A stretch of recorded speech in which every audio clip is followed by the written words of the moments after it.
Was there ever a person that the street thought was the power player, but behind closed doors in the mob, the person that really held it all together that everybody feared was XYZ? Yeah. Was that person in your world? Yes. Who was that person? That was Chin Gigante. Chin was. Yes. Okay, got it. Everybody thought it was Tony Salerno who was the boss, but it was really Chin. He was the power in all of New York at that time. And you think there are Chins in every space? I think so, yeah. I do. Absolutely. That we don't know about. That we don't know about. Yeah. You think there's a Chin to Murdoch? Well, that's kind of tough. I mean, who's going to tell him what to do? I don't know about that, really. The older Murdoch. I'm talking not the young, not the young ones. No, yeah. You think there's a Chin to Soros, or you think Soros is Chin? I think Soros is Chin. But the difference with Chin didn't want anybody to know who he was. Soros is out there. I mean, what this guy does. No, I don't think there's anybody pulling the strings on him. I think he's the guy. Got it. So no one's pulling the. So who is the Chin of the right? God. Who's the Soros of the right? That's hard to say, Patrick. Really. Who do you think it is? Who's the Chin of the right? I mean, Soros is out there. You know it. You see his impact that he's having on this country.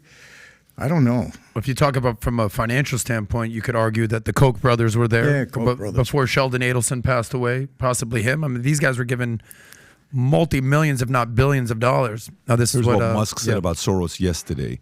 He said, Soros reminds me of Magneto. Okay. And then Brian responds back, if you can show more, because he goes into it pretty, and then Elon responds back again. Mm-hmm. He says, fun fact, Magneto's experiences during the Holocaust as a survivor shaped his perspective as well as his depth and empathy. Soros, also a Holocaust survivor, gets attacked nonstop for his good intentions, which some Americans think are bad merely because they disagree with his political affiliation. And look at what Musk responds back with. You assume they are good intentions. They are not. He wants to erode the very fabric of civilization. Soros hates humanity. Anyways, they go back and forth on how he views Soros. Yeah, I'd be curious to know who the current Soros is on the right. Yeah, but you see the impact of Soros. I think it was 2010 when something happened at the Supreme Court. He didn't get a good decision, and he publicly stated, he said, it's going to be my mission to destroy America. He said it. He said it publicly. And you can see his influence all over the country. He is destroying America. He's taking a big part in that. I don't see that on the right. I don't see, even the Koch brothers, okay, financially they got, but what is their influence? What are they doing that you can see that's so influential? I don't see it. I don't see that on the right. But I think on the left you can see it. I think without a doubt, the Chin, to use an example, is by far and away Donald Trump at this point. I mean, he's pulling all the strings on the right. I'm not saying behind the scenes. I'm saying in front of the camera, MAGA, making the moves that no. You don't think that Donald Trump controls the right these days? No. You don't think so? No, because the DNA of a Chin they're never on camera. Exactly. Oh, you're saying behind the scenes who's doing it? I'll tell you how I learned. At least that's what I think.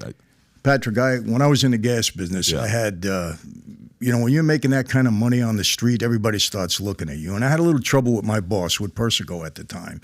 And it was kind of known. Nothing big, but it was brewing, right? Well, the Chin sends for me. I'd never met him, but he sends for me.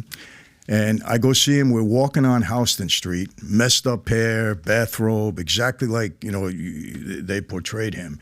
And we're walking up and down, and he said, I got a respect for your father. And somebody introduced me to him that spoke very well about me.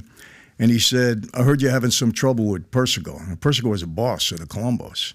I said, well, Chin, it's okay. He said, if you got a problem, you come over here and you be a captain with me. Now I'm saying to myself, that's the boss of a family he's talking about. And I said, well, it's Junior. He said, did you hear what I said? I said, anytime you want, you leave there, you come over here, you're a captain in my family. Mm. And the way he said it to me, I said, that's when I realized this guy really is the power. No Chin. doubt. Yeah.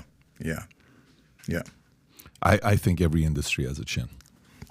And I think the best Chins don't want you to know who the Chin is. The ultimate Chin right now in the world is who? Who's the ultimate Klaus Chin today? Schwab, maybe? Actually, if you think about the ultimate Chin, and I know this is going to be, what are you talking about, the ultimate chimp? Not the ultimate chimp. He's not the ultimate chimp I'm about to talk about. But the ultimate way of being a chin today is the founder of Bitcoin, Satoshi Nakamoto. Nobody has a clue who he is. No. But he's pulling the strings. You know, it's a DNA of somebody that you don't know what the, you know, he just kind of dances and things are getting done. He's the last phone call people make. Well, do you see that person on the right? I speculate a couple names, but I don't see somebody today. And I think, quite frankly, that's not really good. I don't think it's really good because I think the right chin is also able to be a synergist and keep people together because you think about what Soros is doing. Soros is helping the left. I was going to say, I wish we had one on the right. I think Soros is helping the left. I think you saw what happened with Musk yesterday with the story that came out. Did you see the story that came out with Musk yesterday? Right after he hires the NBC Universal lady, Linda, I have a hard time saying her last name, Yacarino, something like that. This report comes out, documents subpoenaed in Jeffrey Epstein's lawsuit by U.S. Virgin Islands, J.P. Morgan Chase, et cetera, Tesla, Alphabet, all these guys, they're, you know, the U.S. Virgin Islands has subpoenaed Tesla, CEO Obama documents on lawsuit, J.P. Morgan Chase, helping sexual, Jeffrey Epstein. See, to me now, this right here, this is when you know you're not chin. Musk is not chin. No, they want to ignore all the names on the left that are associated with Epstein. Yeah. But now immediately they go after the Musk. Yeah, they want to. I don't know, man. It's those weird phone calls that you get. You know, the whole weird phone calls you get where they say, "Hey, just so you know, I have XYZ on you. Okay, I have this on you. Don't forget, we have access to your computer and we know what you watch. We know your search engine. We know what you look at on your phone. We remember that one time your phone crashed? It wasn't that your phone crashed. We got into your phone. We've been monitoring everybody you've been texting with, everybody you've been DMing with, all the pictures you've sent, a couple Brett Favre type of texts you've sent. We have access to all your Brett Favre type of texts. You know, we have these videos. We have that. And then all of a sudden you're like, what? Yes. Kind of like J. Edgar Hoover type of stuff. Yeah. When the mob, you guys went up to him and, hey, here's what we have on you with this cross-dresser. I don't know. I think the left has a chin. I don't think the right has a chin. And if they do have a chin, we definitely don't know who that chin is. So if you like this clip and you want to watch another one, click right here. And if you want to watch the entire podcast, click right here.